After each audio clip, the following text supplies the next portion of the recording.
So in this video I'm going to cover the differences in online and offline play. I'm also going to cover the map, the movement system, the weapons. But to kick things off, go over to the website here and show that the downloads page has been updated. For anybody who's familiar with Project Freefall, you can download it. You know what to do. For anyone else who's not familiar with it, you download, install, and to join the online server, which I'm not going to have online until tomorrow, you use the open scada.dindns-server.com. You use that command. You can just paste it in. That's the easiest way. And if you run Steam, you don't normally have to use the setname command. But if you're not running Steam, you're going to want to use setname so people will be able to identify you. To play offline, you can either use the instant action, which is an easy way, or you can paste in this console command. I'm going to show you how to use an instant action right now. And when you go into instant action, the only thing you really have to make sure to do is disable all bots. The reason being is at the moment the bots, they kind of just freak the map. Not sure why. But anyhow, this is an offline game, and the primary difference as of now is that third person works. I didn't include there's a weapon that has backspin on it, and it doesn't work online, and for some reason it didn't get included in the cook. So that weapon, it's not available for testing at the moment, but I'll be trying to get that in along with other changes and things, just, better netcode in general, in the upcoming updates. For now, I'm going to join the online server and then do a quick rundown of the map, the weapons, the movement, all that fun.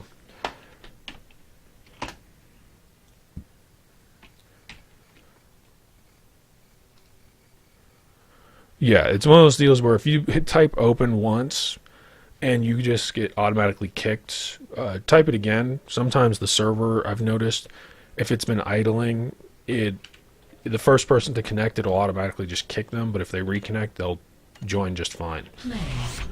So, this is an online match. The WASD, W-A-S-D, used for basic movement. Most people should be familiar with that.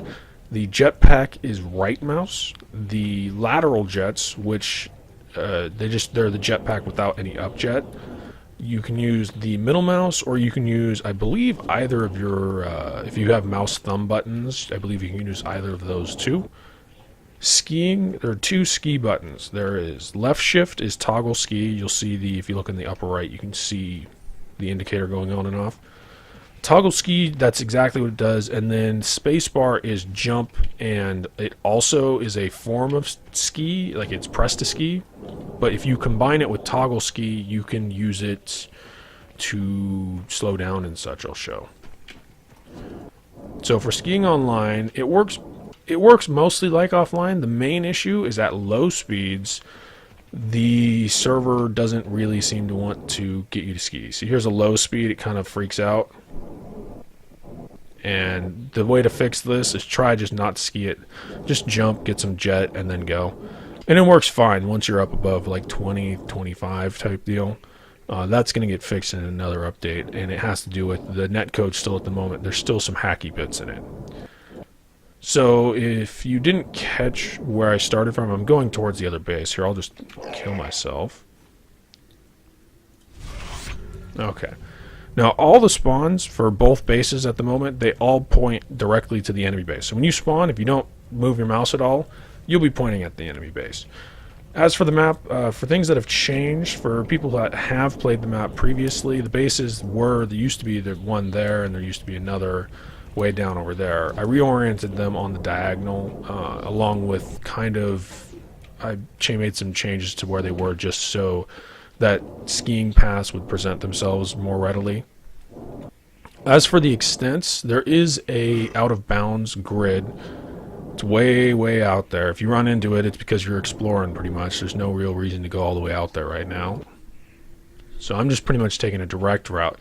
Now, how carving works, for anybody unfamiliar with it, it works by you want to point in line with your velocity like I'm doing now, and then I'm just holding right, and I'm following the carve as it goes. You just want to try to be pointing straight with your velocity most of the time. And the better you are at keeping in line, the better you will carve. The other thing you can do to do even tighter carves is you can combine it with lateral jets, which I did just there. I'm going to do it again. So I'm carving, and then I'm going to press left, so I'm carving, and I'm going to add lateral jets. And you notice I carve very, very tightly when I use lateral jets. It's very useful, something that will need to some work. Now, as for the weapons, and I'll get over here to the enemy base already. And so I'm just, at the moment, I'm kind of using a mix of lateral jets and up jets, kind of to suit what's going on. Okay. And I can't go to third person, as I said. I'd like to. I've got the flag, and you can look up and see it. Now, for the weapons, I'm just going to walk down from 1 to 7. You've got a shotgun. If you hold it, it'll adjust the choke. You notice this is big and that's small. Number 2 is a disc launcher type weapon, rocket launcher with full inheritance, whatever the hell you want to call it. But yeah, effectively this is just, it has a full inheritance projectile splash damage weapon. Something else to notice is that for all weapons that explode, the light, the explosion light on them, actually is the splash damage. Also, when they're traveling, like if I shoot, you'll notice there's a light that kind of follows the projectile. Anything inside of that light will take damage. So you can always use light as an indicator for, are you hitting somebody? So that's something you should look for. 3 is a grenade launcher. Anyone familiar with Quake or Unreal Tournament will be right at home. 4 is a projectile-based railgun. The last games that I've played that had this were Tribes, the old classic ones, 1 and 2 type deal. I mean, I suppose you could say Halo had it as well, just because Halo did have a projectile rifle. 5 is a mortar. It is a 2-stage mortar, and it has a couple of different behaviors. If you shoot and it doesn't hit something in the first second of its lifespan, it will explode on impact.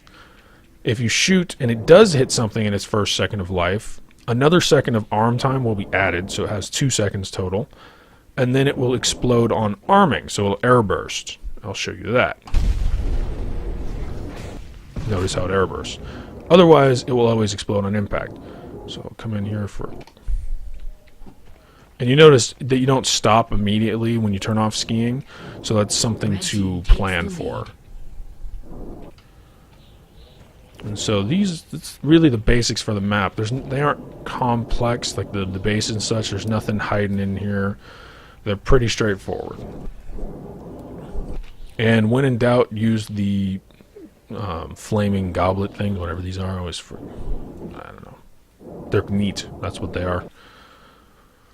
Anyhow, I think that just that covers really everything that is needed to be known, I guess.